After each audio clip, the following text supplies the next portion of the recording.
Hi, Alex. Hi, Antonella. I was waiting for you to go first because you always go first, and I love it. So carry Okay, good. Yeah, here we are. All right, so we're back for another episode of our research reflections. And today's study, which we will discuss, has me flustered. on. I don't know, frustrated, flabbergasted. There's lots of words, Concerned. concerns, slightly stressed, raising my cortisol, as we joked about. Um, but this study looks at a huge cohort. So almost 2 million people, technically 1.97 million people. And it was looking at the association between type 2 diabetes and meat consumption. And so it looked at unprocessed meat, processed meat, which Alex, you can help define for us, Mhm. as well as poultry. And that discussion around poultry was definitely sort of an addition to this understanding.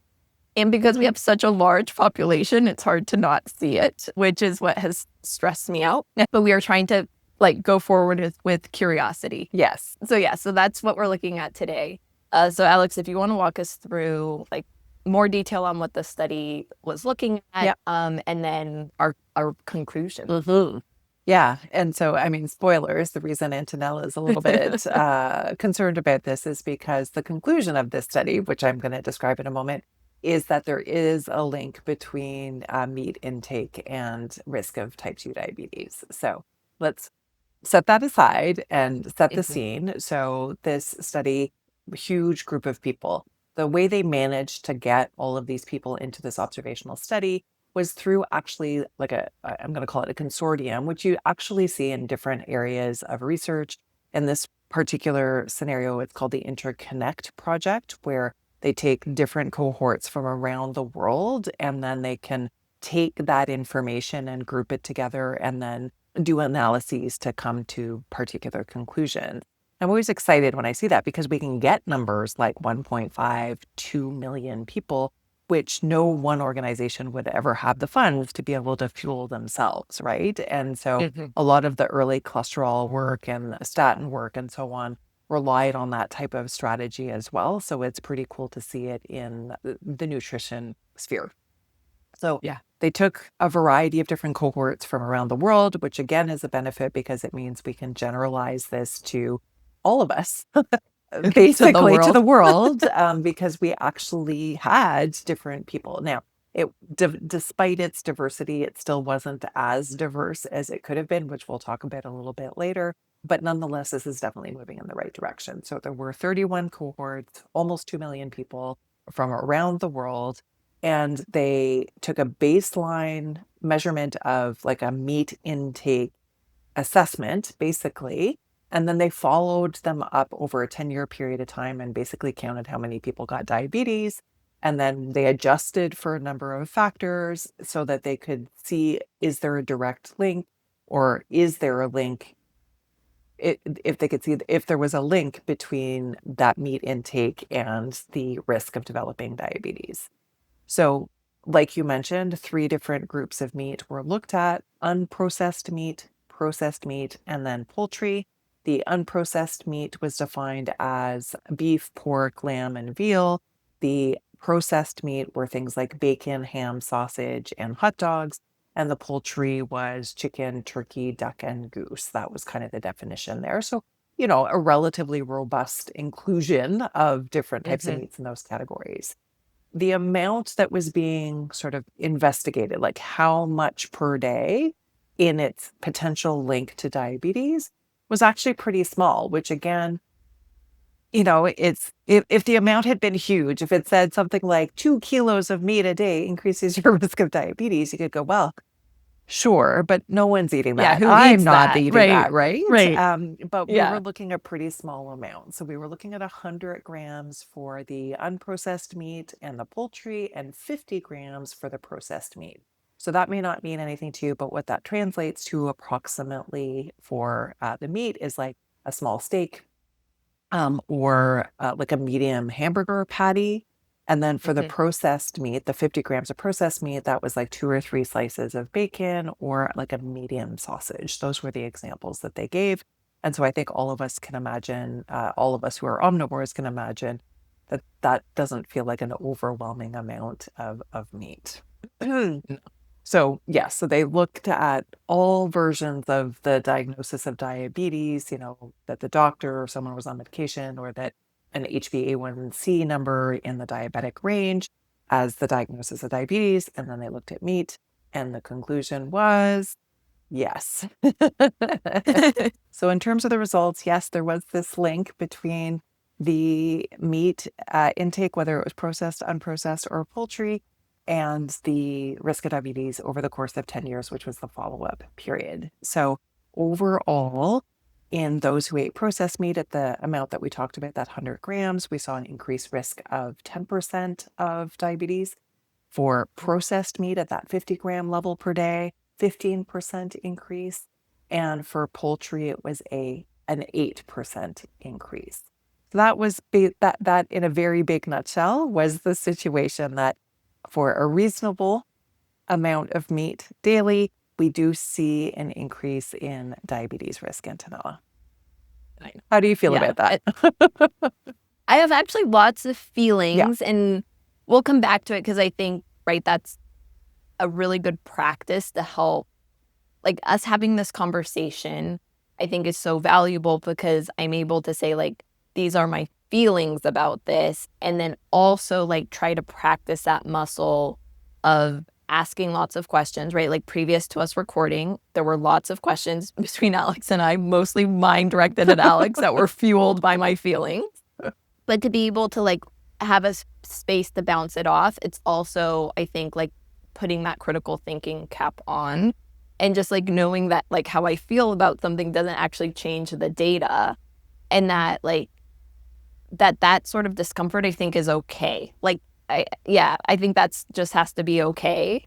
And I don't know that I see a lot of examples of that in the world, of, like, I'm just having a hard time chewing this and digesting it. And I will say, as a practitioner, right, like, maybe we're veering off early, but, like, I think of the choices I make personally as an eater, but also as a practitioner, right? Because people, like, we've talked about this, like, longevity, sustainability, enjoyment, right? That, like, being human is a mortal disease, right? Like, we like sort of choose our quality of life. And I think all of that comes into this, and it just feels like there's no perfect way to do it. And that triggers my own perfectionism. Like, there's a lot here, but that we don't need to really go into.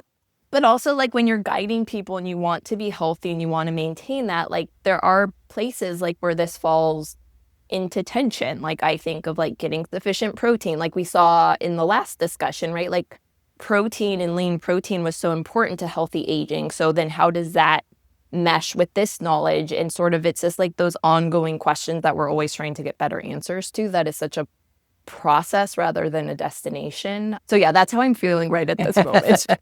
Yeah, and I mean, I think that dovetails nicely with the observation that sometimes these types of studies, these types of headlines and the results, right? Like eating meat increases your risk of diabetes, which in fact is the conclusion of the study. There is no doubt Yeah. about that, and our discomfort around that is because as omnivores, we want to think that we're doing okay by our dietary choices, or by our health in relation to our dietary choices. Study also doesn't look at the quality of the meat, even in that unprocessed form or that poultry form, right? So this is also our bias speaking. And we talked about this again earlier before, of like, where is the critical thinking?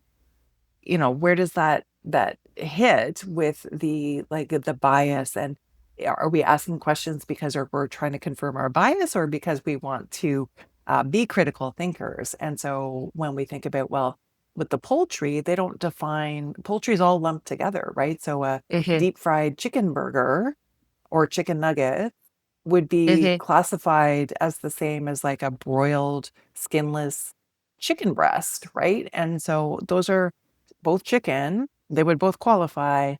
They're not the same. I think we can all agree that they're not the same, especially if that's the main source of poultry that you have on a regular basis. And so does it matter? And that question isn't asked by this study. That was not the purpose of the study. It's not a failing of the study. But when we have that very broad conclusion of eating meat, including poultry, increases diabetes risk, we can ask those more nuanced questions, knowing that that was not the purpose of this study. and hoping that future research sort of springboards off of this conclusion to try and be able to figure that out. Is there a better and worse way to add these types of proteins to your diet, trying to juggle all of the pieces?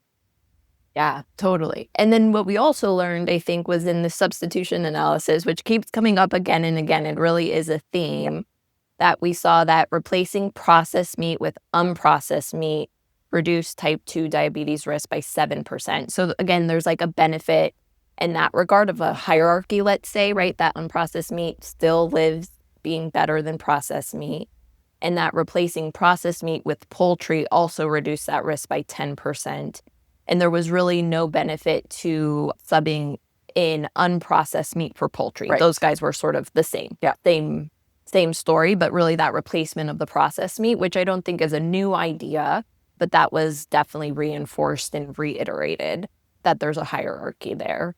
Yeah. But yeah. Oh, I was just going to say, and I think because the purpose of the study wasn't to go into the detail of what they call the cooking methods or the quality of the poultry offerings or unprocessed meat offerings, it would, I think, be a mistake to assume that just because there was no benefit in subbing out the unprocessed meat for the poultry or vice versa, that what we've heard previously, that having something that's maybe lower in saturated fat, like a skinless chicken breast versus a higher fat ribeye steak, let's say, that there aren't necessarily benefits for that swapperoo, because there very well may be for other purposes, right? Yeah. So Yeah. that's sometimes, again, the danger of these sweeping conclusions that are very correct based on the research, but we can take a message and twist it a little bit to be then like, well, it doesn't matter if I have that very high fat ribeye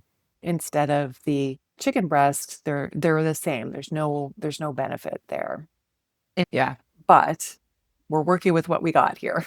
Okay. Yeah. And again, that's like where the nuance comes in. And I think looking at other data and like the sole goal for everyone may not be to avoid type 2 diabetes, right? That might not necessarily be your immediate health risk.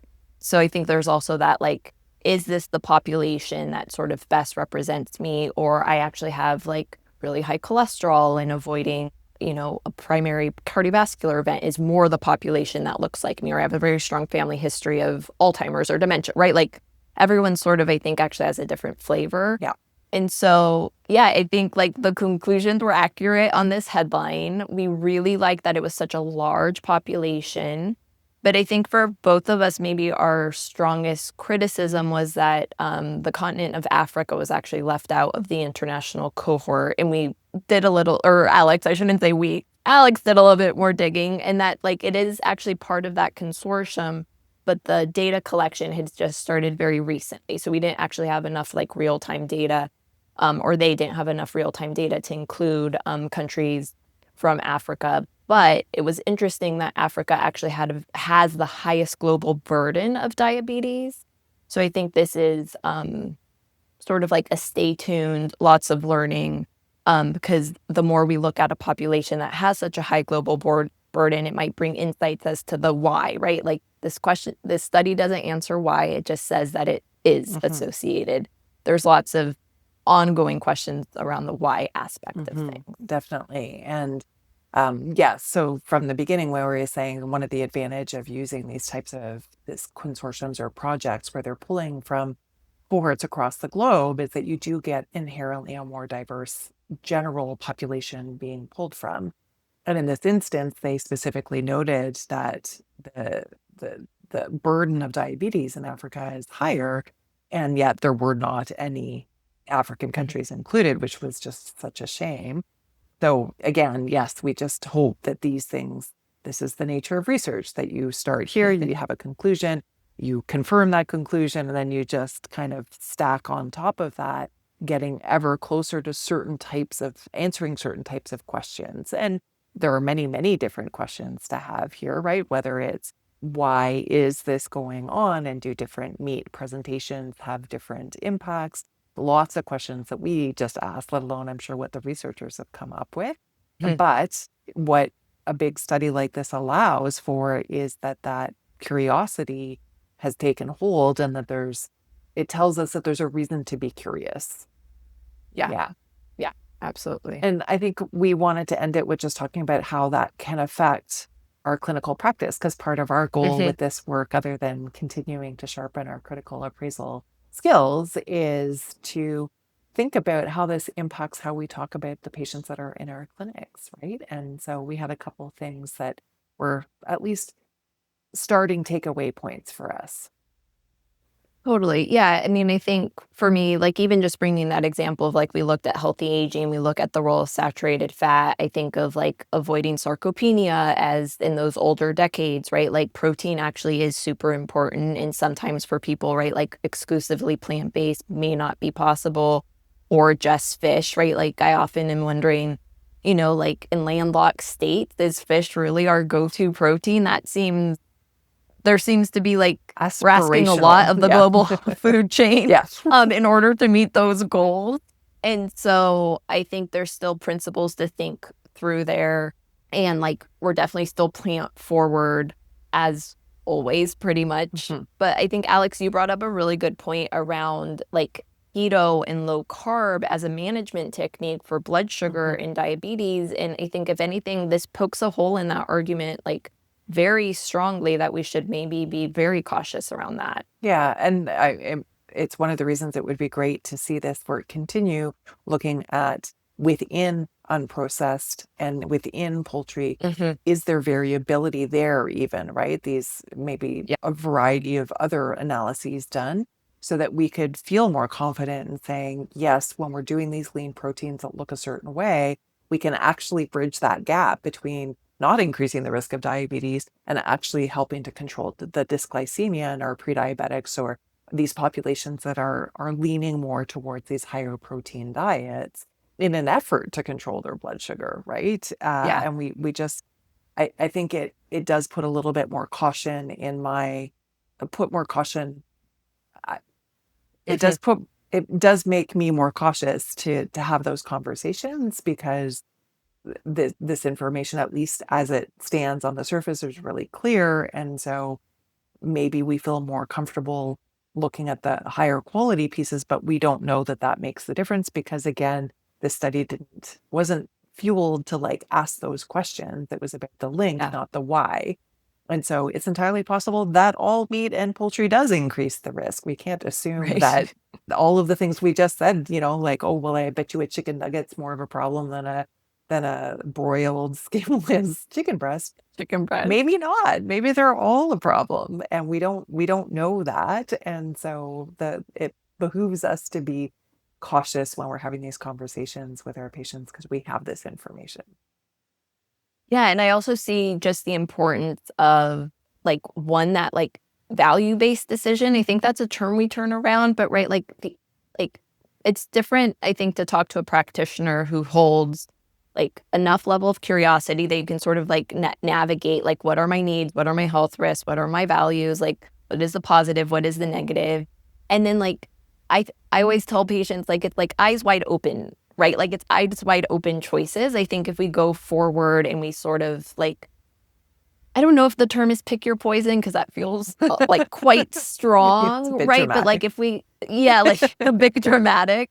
That feels too strong. But I think if we go forward knowing that there's like lots of competing things and things are multifactorial and complex, like I do think that there has to be a place where we can sort of just like feel like we're doing the best we can. And I think that gets lost in the nutrition discussion because there's like a perfection that's trying to be achieved. And maybe I'm just projecting all of my inner neuroses. That could totally be possible as well. But yeah, I think we're just left with other questions and trying to do the best we can with what we know at the moment. Yeah. Is that always the truth? Yeah. Yeah. Any last tips, Alex, for us on bias? Because I know that came up, but I just want to make sure we're closing that loop. Because closing that loop on bias, I think like asking questions. I think you really brought up a good point. Like, am I asking that question to help like disprove Right. like something I'm uncomfortable with, or is it like genuinely a good question that gets me to a deeper understanding? I think that's a really valuable filter that I just wanted to reiterate.